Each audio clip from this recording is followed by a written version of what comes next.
Hello, and welcome to Rough Edges. I'm your host, Sarah Fox. In this podcast, I will guide you through my faith and mental health journey to dispel the stigma surrounding mental illness and to create a voice for those who wish to discover more about these topics. This podcast will not only shed light on mental health issues, but will also reveal the intersection between faith and mental illness. I pray that these themes will bring growth and healing to our communities.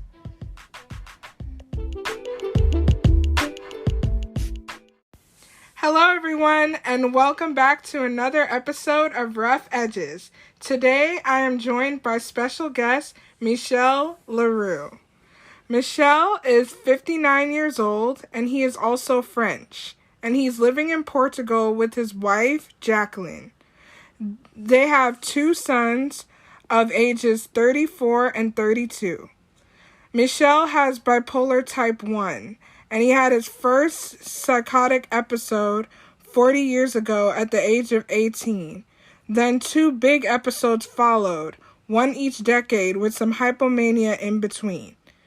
After the last crisis 20 years ago, he lost almost everything, including his marriage.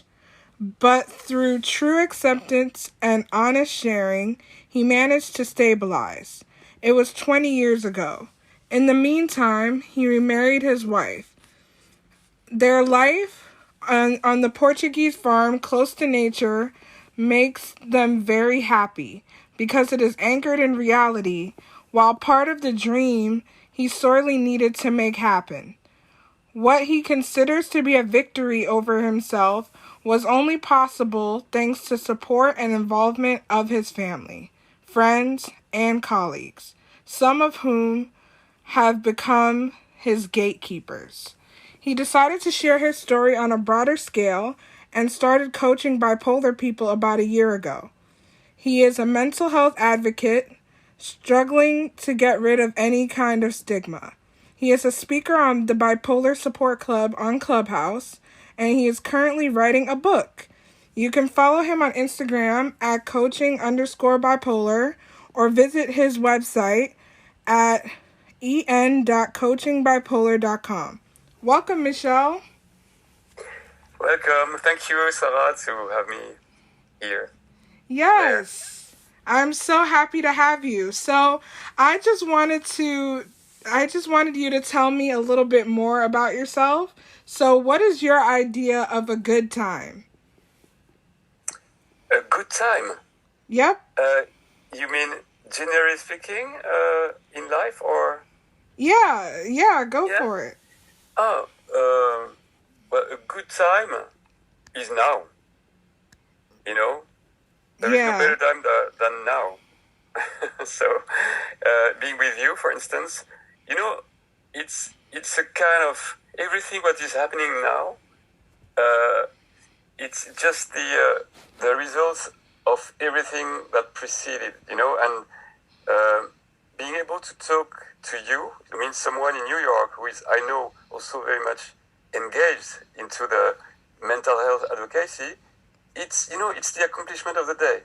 So this is a good time. Nice. Well, thank you so much for that. So, you're in Portugal. So, what do you love about Portugal? I love many things. You know, I love the fact that it's a very, where I am in the north of Portugal, next to Porto. We are in the countryside because we bought a quinta, which is a farm, and it's a fruit farm. We are surrounded by nature, and nature is here. I mean, it's everywhere, and everything's like very small scale. People, they grow their vegetables. They live in a very healthy rhythm. And I must say, for bipolar type 1, or for any bipolar, nature, Mother Nature, I would even say, is just what you need, if you can afford it, so to say. So I love this, and I love the simplicity of the people. I love the way they just appreciate what they have. Water, for instance, is important. So coming from the city, I love the contrast, and I've got the feeling that I really found myself back by, let's say, daring to do this big jump of going from the city. We lived in the Netherlands, in Amsterdam, and going to the countryside, what was just like a big challenge. But we don't regret it a second, and I love to be there. Yeah, that's awesome. And I can imagine like the transition, like going from like a big city to the countryside. I mean, for me, it's like I want to move out of New York, but I can't see myself being on a farm. So, I don't know. Like kudos to you for doing it, but I can't see myself doing that cuz I'm like a big city girl being in New York. So, Yeah. but I want to go into like your experiences with mental health. So I touched on it a little bit. You're bipolar. You're the same type as me. I'm also Okay. type 1. And Good. so I want to know like what is your experience with mental health in general and how have you learned to manage your bipolar disorder? Um, well, my experience with mental health, actually, it started really with my first episode, because before this, I was brought up in France. You don't talk about mental health, like you don't talk. Well, it was also 40 years ago, so it was even more, well, even closer than it's now. But at this time, when I got my first episode, I was 18 years old, and maybe I can tell about this because it will explain also my relationship to mental health. I didn't know, and the people around me didn't understand what happened, because I was in a pretty competitive school, and I was also young, so I was pretty pushed to do good studies by my family, which was okay until the time I really had to perform, and because I'm also I was pretty easy on myself, so not working too much, thinking that it would happen anyway. It didn't. So what happened also the following times. I got bad grades. I got depressed about it, and then I reacted very strongly on it. So I started to work at night and day, and then I didn't know what it was, but then some excitement grew, and more excitement, and then you feel good, and then you feel great, and until the moment where I just left my family's home saying the studies are not that important. I just want to save the world. And at this time, I had what I don't know how it's called in English, but it's quite kind of mystical experience. That you think that you are just you receive the kind of power from above, and it was really that strong, very strong. Also, when you are younger, it's stronger than when you are older. I think. And this led me just on the streets. I had the book of the human rights in my hand, and I just wanted to save the world. I addressed people like preaching, and there was something driving me and guiding me. But it was so extreme. I didn't know whatsoever about it, so I couldn't master it in any way. And I got caught by the police, brought back to my parents, and then hospitalization 3 months, and then medication, and then big depression 6 months,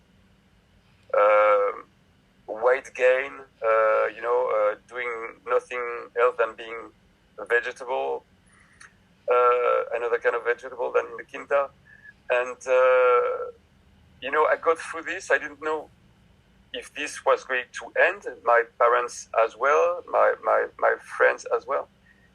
And when the good thing, and which made me optimistic for the rest of my life, I would say that when the depression just started to be a little less, I was 15 kilos bigger. My family, and this was, I think, a very loving act. My sister, she just shouted at me and said, "You are better than this," than just being like numb, like you could tend to be. And I had this reaction, and I put myself together. I lost my weight, went back to school, and got my exam. And then I did a kind of relapse, not as big as the first one, but so that was my first big episode. And I had two of these kinds, and every time it was the same thing, like good news, promotion, challenge, then doubting myself, then reacting very hard on it, growing. I wanted the second time, wanted to launch a new daily paper, and I was producing a rap hip hop band at the same time. And the third one, I just landed up in a squat in the streets for 6 months, and I was recruiting like lost people to join my community, so to say. So, and it was just big time, 3 times. But in the meantime, I met my wife, and I go back. Sorry for the chronology, but when I was graduated after the first episode, I was not diagnosed yet. I met my wife, and it was okay because I was just cool again, and we even thought that maybe it might not happen again. It was wishful thinking. We got 2 kids, and then several years after happened what I mentioned, the second episode. And then my wife, first seeing me, like having more and more energy, she thought that was a good thing. And then, boom, I went just off the limits. And then she just, and yeah, she saw what it was, and after this, we moved in the Netherlands, and it's interesting because in the Netherlands they have another approach to bipolarity. You talked more easily about things. You name things more easily. So it was good. But then again, at this time, and this is also my relationship with bipolarity or with mental health. What I did is what many bipolar do is you go back to a normal life. You find it too normal. You've got the nostalgia of your highs. You reduce your medication. You want to take the train again. So in one of my posts, I say bipolar people, it's when they stop drugs that they get high. When normal people, to get high, they take drugs. So I just took less and less, and then I had a strong hypomania. It was in the 90s. I even met someone else, but it's not about, it's much more like enjoying the ride and seducing and meeting and being, a kind of amplified version of yourself. And then it went a little better. But several years after, I had the ultimate episode, and then I lost everything, because being on the streets or in these squats, and it was for my wife, who really deserves a golden platinum medal to have supported me instead of everything. But then she said, okay, we have to stop this. And it was more in order to protect me and to protect herself and the kids. She decided to divorce from me, and then I landed in a small room, really shitty room, because I felt shitty, and then I think I had my purgatory, so to say. It was rock bottom. I couldn't go lower than this because I lost my job as well. I didn't have any sight. I even thought about maybe making an end, but it was just a thought. It was more conceptual than, and then again, and maybe, I don't know, I've got faith, and I think it helped me a lot. So I couldn't conceive to withdraw myself from life, so I just waited, got patience, and then I crawled back. And then I found a job, which was not a top job, but okay. And I built it up myself. And 1 year after, I got back to my wife and kids. And I just got everything back. It was very hard. The moment you go back, there is everything, the guilt, everything you have to carry. And I think, that at this time happened the thing which should happen in all mental illness is just the true acceptance. And because I truly accepted my bipolarity, I got rid of the illusion that it might be better than real life. And I opened up and I shared. And I got myself also a balanced life. And it was almost 20 years ago. And from this point, I did a lot of very good entrepreneurial, non-profit, creative things with my people around. That's another story. That's maybe a very long answer to your questions. I'm 59 now, but 40 years bipolarity. Yeah, wow. Thank you so much for sharing. And honestly, I took away some very important things from what you said. First off, it's a process. Yes. It's not something that happens like overnight, No. And it's something you said that, little by little you got Yes. there. And so that's a process, like through everything that you go through. Life has a way of like showing you that growth, it isn't Exactly. linear, it's like No. incremental. So Exactly. that's something that I took away from that. And also your community. Yes. That was something that really touched me because, you mentioned your sister helped you out a little bit, and Yes. that's something that, is very important when it comes to mental health. Like, you have to Yes. have a good support system and a good Yes. community. And Absolutely. so, I also like that you said you started to open up. Like, after all the ups and downs and the highs and lows, like, you started to open up to other people and you started to share your story. And it even led you to become like a coach for bipolar people. So Yes. how is that? Like, how do you like being a coach for people who have bipolar? I love it. I love it because I choose to share when I felt that I was at my strongest as a human being. And I would say that I am now at my strongest because of what you said, two things.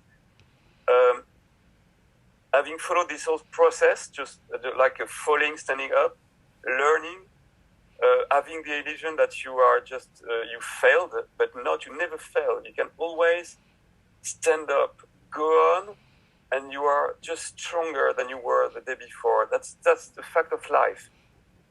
And if you open up, if you share honestly, really honestly, it can be painful. I've got like 20 interviews of my people around in order to exercise, the everything which might be in between them and myself. I went with my microphone to my father, mother, ex-employees, manager, friends, and so on. And I just asked them, how did you experience my bipolarity through the ages? Just say everything. Wow. And it was, you shouldn't excuse yourself because you don't choose to be like this. I think, though, there is always a responsibility of you when you choose to take what I call the train of, like escaping, what leads you to hypomania and so on. You are responsible in a way, but you've got this condition, and it was for me a way to just to share fully, and the feedback was enormous.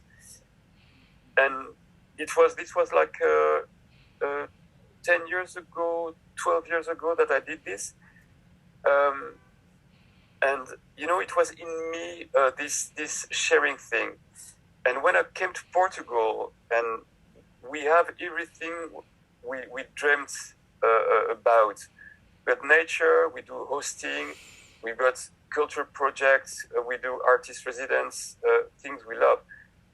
And from this very comfortable position where I shouldn't even have to mention that I'm bipolar, because nobody knows. In Portugal, nobody knows. And many people don't know. That's why I chose this moment to open up publicly about my bipolar, because it makes me even more legitimate, so to say, because I'm not doing it from a weak position, but from a strong position. And the coaching, I think I had like maybe 10, 12 coaches, people I coach, bipolar of many kinds. Sometimes they're also autistic. They can be any colors. They can be transgender. They just random came to me because, it was just a starting process. And Sarah, the most beautiful moments in my life is when I coach people, and when they feel that I read them, I understand them, and I'm more a buddy than a coach, and we go together, we explore the vision, the purpose, the field of opportunities, possibilities. And I give them also my energy, and it works. It works. It's a process, so it's not like there is no miracle, but putting the seed of hope in people, and then being also very concrete in the little steps you need to take. It's a little step thing. You cannot, baby steps always. When you feel that something gets through into the people and they are better than the week before, there is nothing more beautiful than this in life for me. Yes, that's great to hear, because I too want to sow seeds of hope in other people, and that's why I kind of started the podcast, to meet people like you who are going through life and trying to help other people. And it's so amazing how you use that trauma and turned it into something good to help other people. So that's something that's very inspiring. And also, today I wanted to talk a little bit about identity, because, at least for me, I have struggled with, defining myself by my diagnosis and trying to find the balance between, over defining myself and also allowing things to, just bother me and kind of taint my character a little bit. So I always like to say that bipolar disorder is not indicative of my character, meaning that it doesn't define who I am as a person. I'm not a bad person because I have this disorder. I'm just a regular human being who's struggling with something. So, what are your views on bipolar and identity? I will say that, and it's, it's maybe something I can say now. I wouldn't have said 10 years ago. You know what I mean? It's Yeah. also, for me, it's part of the process. But, it was, let's say, 20 years ago, it was about mastering the disorder. And then it was about transcending the disorder. As you said, and you are totally right, it's how, life gives you this, what do you do with it? To use a metaphor, I did pretty much martial sport, well, judo, and then you could be aikido, or it could be tai chi, it could be, but learning how to use any kind of force which comes on your path, and you don't even have to say it's bad or it's good. It's just happening. What do you do with it? And I did the same with my bipolarity, and that's why I like to picture my bipolarity like a person.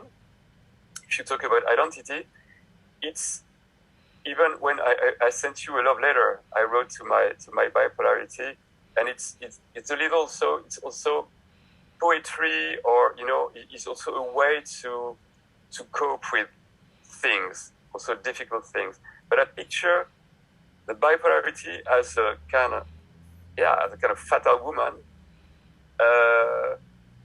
whom I had to embrace to just to get the best out of us too, because she's maybe in my poem like an outside person, but she's also in me, so to say, bipolarity. And I also have to say that it's funny, since that I've got this peace of mind, and since I'm in nature and having this, I used to be an entrepreneur. I had my own communication agency, 12 people. I pitched on European level for 1 million tenders. So I know corporate and the pressure of big clients, and now that I'm not in this anymore, single-minded, much more, the ideas, the inspirations come, and then I think that I am bipolar also because I've got a way to picture things, to associate, to visualize things, not to have boundaries in my thinking, because you need to have boundaries to master bipolarity. That's the paradox. But I think you get freedom when you choose your own boundaries. And I'm also maybe more interesting because of everything I've been through, because the experiences I've got through, the scenes I got in, because of my manic episodes, are things I wouldn't have lived otherwise. So it makes me a richer person now that I've digested everything. So that's what I say. It's like a tattoo. It's part of you. It's on your body. It won't go away. I will be always, or I will have always, bipolar. It's in between. I totally read you when you said you don't want to be identified with it. So I'm a little bit provocative when I just post things like I am bipolar. I don't have it. It's a matter of cursor. Sometimes you want it away when it's just threatening to get you hypomanic, and I see the signs when I lack sleep, when there are too many triggers. My people, one word of my son is enough to get me back to normal, because I've been there. I grew this instinct, and no way that I want to go back into something which is prejudiciable for me and for my people. So this, and I will also add the fact that when you can cope with bipolarity or with mental health, I think you've got a better understanding for normal people who don't exist, by the way, because everyone is mental, more or less. So it's a very long answer to your question. I identify myself to bipolarity, but of course, it's not. I'm also many other things. But I think I merge more, I embrace more than many people I know. And sometimes it's good to embrace and face the music than to put it like, it's not me, you know? Yeah. Yeah, I love how you said you kind of picture bipolar disorder as like a person or another entity.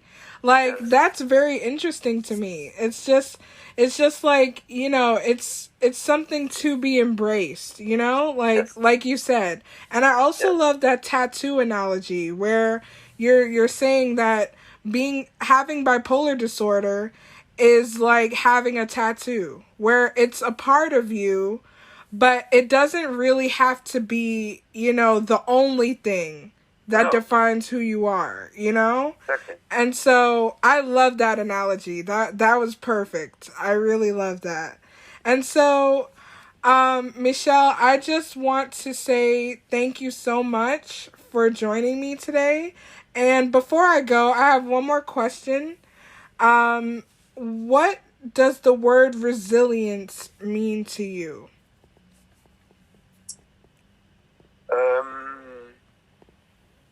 For me, resilience means that you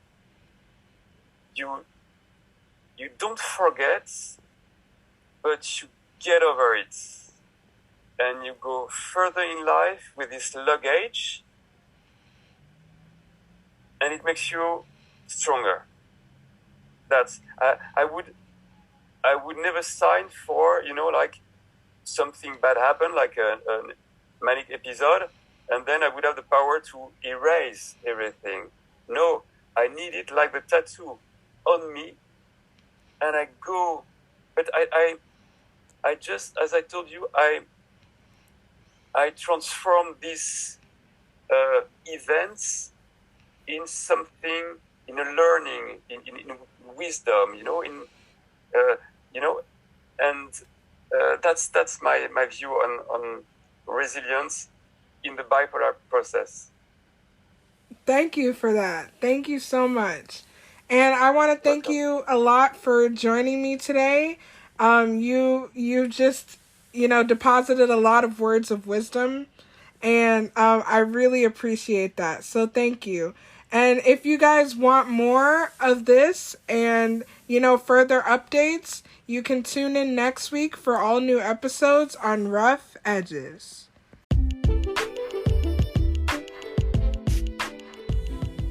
Thank you for listening to Rough Edges. Feel free to follow this podcast on Instagram at rough.edges.podcast or visit my blog at sarahifox.com.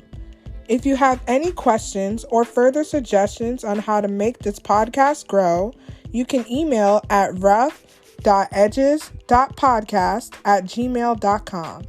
Thanks again for listening and have a wonderful day.